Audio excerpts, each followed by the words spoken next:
নমস্কার। আজকে 21শে জুন। আজকে আমাদের একটা এমন জায়গায় মেশিন যাচ্ছে, যাকে মেশিন দিয়ে খুব ভালো আমার লাগছে। এর জন্য আমি স্পেশালিভাবে ভিডিওটা বানাচ্ছি। দাদা, তুমি কোথা থেকে এসেছো? বসিরহাট। তো এত কোম্পানি ছেড়ে আমার এখান থেকে মেশিন কেন নিলে? আপনি যেভাবে মেশিনটা দেন অন্য কোম্পানিতে এইভাবে দেবে না। আর আপনার যেরকম অ্যাকুরেট কথা বলেন, অন্য কোম্পানির চিটিংবাজি কথা বলে।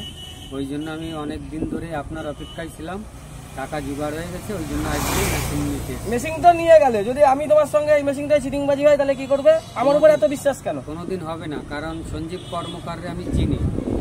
আর আমি না, সবাই চেনে, সবাই সঞ্জীব কর্মকারের। ইউটিউবে ভিডিও সার্চ করলে সঞ্জীব কর্মকার ছাড়া আর কিছু দেখায় না। সেটা আজকে আমি ভিডিওর মাধ্যমে প্রমাণ দেখাবো যে ইউটিউবে সার্চ করলে শুধু সঞ্জীব কর্মকারকেই দেখা যায়। এই দেখো, তোমার সামনে প্রমাণ দিয়ে দেখাবো। ইউটিউবে আমি দেখো সার্চ করছি। আমি কি সার্চ করবো? প্রথমে বাতাসা মেশিন, যেহেতু বাতাসা। দেখো, প্রথম ভিডিও সঞ্জীব কর্মকারের, দ্বিতীয় ভিডিও সঞ্জীব কর্মকারের,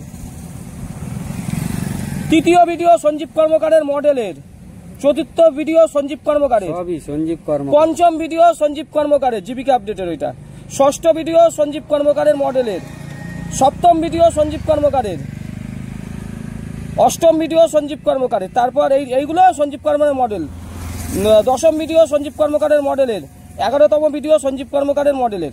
আর কি বলবো, ইউটিউবার রেকমেন্ডেশন করছে যে সঞ্জীব কর্মকার ছাড়া কোনো গতি নেই। সঞ্জীব কর্মকারের মেশিন নিলে আপনারা সত্যি উপকৃত হবেন। সেইটা হচ্ছে জল যন্ত্র পাওয়া যাচ্ছে। মেশিনের পয়সাটা কোথা থেকে জোগাড় করেছো? কার থেকে ইন্টারেস্ট করেছো? যার থেকে ইন্টারেস্ট করেছো সেও আসো। টাকা নিয়েছে সেই ব্যক্তিও আজকে এখানে উপস্থিত আছে। দাদা, কত টাকা নিয়েছো তোমার থেকে ইন্টারেস্টে? 1 লাখ টাকা। 1 লাখ টাকা এই দাদার থেকেই নিয়েছো তো? তা তুমি 1 লাখ টাকা এনাকে কেন দিলে? এনার ছেলেটার জন্য নাকি? হ্যাঁ, এনার বিশ্বাস আমার যে মেশিনটা প্রতি উনি একদিন দাঁড়াতে পারবেন। এনার ছেলেটা কি ডাক্তারি পড়ছে? হ্যাঁ, ডাক্তারি পড়ছে। ডাক্তারি পড়ছে। সেই সম্বন্ধে বলে, এই দেখো, এই ডাক্তার দাদাকেও মানে আমি অসংখ্য ধন্যবাদ জানাতে চাই। এনার ছেলেটা ডাক্তারি পড়ছে, তার জন্য এই দাদা এনাকে কিন্তু ইন্টারেস্টে টাকা দিয়েছে। আর আমি মেশিনটা আমার তরফ থেকে যথাসাধ্য আমি কম নেওয়ার চেষ্টা করেছি, সেটা আমি ভিডিওর মাধ্যমে দাম বলবো না। যে যাদের বাড়ির ছেলেমেয়েরা খুব মেধাবী, ঠিক আছে, বিজনেস করতে চান, তারা আমার সঙ্গে যোগাযোগ করবেন। খুব কম রেটে আমি তাদেরকে মেশিন দিয়ে দেবো, ঠিক আছে? আসবেন, খুব ভালো কোম্পানির মাল, খুবই ভালো হবে। তোমাকেও দাদা অসংখ্য ধন্যবাদ, তুমি এই ভদ্রলোককে দিয়েছো, ঠিক আছে? যাও এবার। দাদা, তোমার ছেলে কি নিয়ে পড়ছে? আমার ছেলে ডাক্তারিতে ভর্তি হয়েছে। ডাক্তারিতে ভর্তি হয়েছে? কোথায়, কোন কলেজে ভর্তি হয়েছে? আরজি করে ভর্তি হয়েছে?